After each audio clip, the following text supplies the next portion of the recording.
अस्सलाम वालेकुम दोस्तों, भाई साहब जापान से मोहम्मद इदरीस आपकी खिदमत में हाजिर है जापान से। दोस्तों आज एक बार फिर राना इब्रार हुसैन साहब के पास हाजिर हुए हैं जो कि पाकिस्तान मुस्लिम लीग नून जापान के सरपरस्त आला हैं। तो इनसे जानते हैं इस वक्त जो पाकिस्तान की सियासी सूरत हाल चल रही है और मियाँ नवाज शरीफ के हवाले से पूछते हैं कि उनकी पाकिस्तान वापसी के हवाले से क्या कुछ अपडेट है या क्या कुछ सियासी हालात चल रहे हैं, इसके बारे में बताएं। जी तो राना इब्रार हुसैन साहब अस्सलाम वालेकुम जी।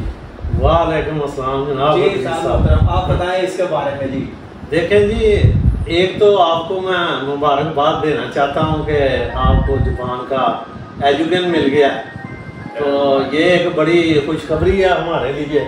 आप हमारे मुस्लिम लीग की साथी भी हैं हमारे यहाँ के, और आपका जो है यूट्यूब पे भी वॉइस ऑफ जापान के नाम से एक पहचान है। ये एजुकेशन जापान में एजुकेशन बोलते हैं परमानेंट वीजा, समझे इंग्लिश में परमानेंट ही कहते हैं, परमानेंट वीजा। अच्छा, और दूसरा अब बात करते हैं जी मियाँ नवाज शरीफ से। मियाँ नवाज शरीफ साहब जो हैं वो पाकिस्तान मुस्लिम लीग नून का सरमाया है, और मियाँ नवाज शरीफ पाकिस्तान मुस्लिम लीग का ही सरमाया नहीं, हमारे पाकिस्तान की बहुत बड़ी कद्दावर शख्सियत है, और पाकिस्तान के जो है ना वो मुस्तकबिल की एक ज़मानत है। मियाँ नवाज शरीफ के वालिद मोहतरम जब मियाँ नवाज शरीफ 1 साल के थे तो उनने पाकिस्तान लाहौर में इत्तेफाक फाउंड्री की बुनियाद रखी। वो 1950 की बात है, और मियाँ नवाज शरीफ 1949 25 दिसंबर को पैदा हुए, और 1 साल के बच्चे और वालिद साहब ने जो है वो एक बड़ी इंडस्ट्री जो कोट लाखपत में थी, अब वो आजकल वर्क नहीं कर रही, तो उस वक्त बुनियाद रखी।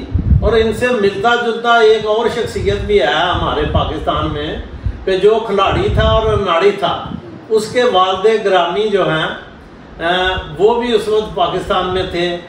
ये भी खिलाड़ी भी उस वक्त कुछ उम्र का होगा या पैदा हुआ होगा या होने वाला होगा।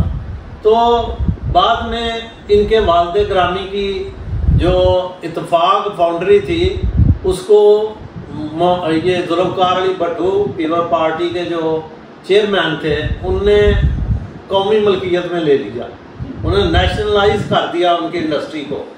और उसी दौर में जब वो नेशनलाइज हुई, इमरान नियाजी के वालिद को रिश्वत के केस में पकड़ा गया। ये देखें, ये मिलती जुलती चीज़ें हैं एक दौर की। और फिर बाद में आप देखें कि वक्त गुजरता गया, और फिर एक वक्त मुशर्रफ का आया। उस दौर में मियाँ नवाज शरीफ साहब को 14 साल की सजा सुना दी और जलावतन कर दिया। 7 साल की जनाब वतनी उनने काटी, और 14 साल की उनको पहले जेल कर दी उनने। अल्लाह ताला ने वो पहले वज़ीर आज़म बने, और फिर दोबारा वज़ीर आज़म बने, और फिर तीसरी बार वज़ीर आज़म बने, और उन पे फिर मुकदमात कर दिए गए इस दौर में आके अपना बाजवा ने।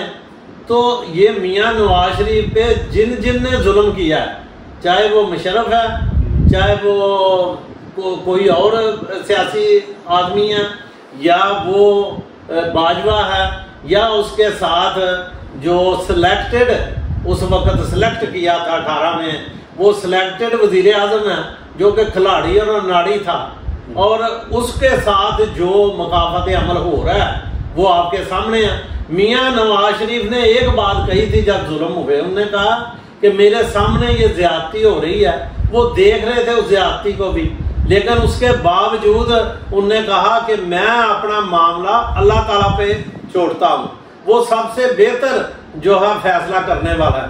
तो अल्लाह ताला ने आज मियाँ नवाज शरीफ को सुरखरू किया। जितने केसेस उन पे पनामा के केस बनाए गए, और वो अकामा में उनको नैल करार दिया, और जिस जज अरशद ने दिया वो भी दुनिया से चला गया, मुशर्रफ ने किया वो भी जलीलो ख्वार हो गया, और उसके बाद बाजवा भी जलीलो ख्वार हो रहा है। और जिसको सिलेक्ट करने वाला बाजवा था, यानी कि अंपायर बाजवा था, और उसके साथ फैज हमीद था, वो भी सारे जलील हो रहे हैं, और जो जिसको सिलेक्ट किया गया वो भी जलीलो ख्वार हो रहा है।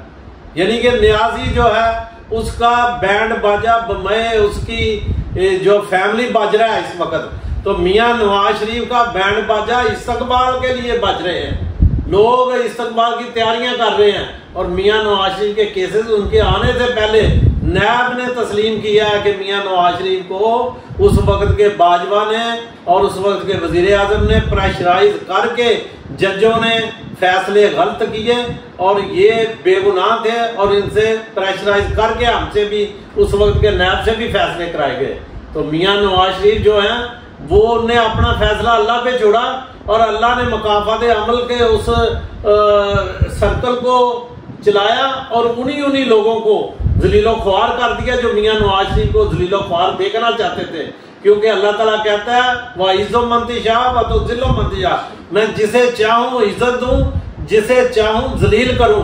अगर कोई जलील हो रहा है तो वो अल्लाह ताला की पकड़ में है और अगर किसी को इज्जत मिल रही है तो वो अल्लाह ताला की जो है खुशनुदी में है, अल्लाह ताला उससे खुश है, रजा में है। अल्लाह की रजा यही है कि जो सच्चे हैं और मुल्क के लिए खैर खा, जो मुल्क का फायदा अवाम का फायदा सोचता रहा है, वो आदमी आगे आ रहा है और उसको अल्लाह ताला ने जब लाना है तो दुनिया की कोई ताकत उनके रास्ते में रुकावट नहीं हो सकती।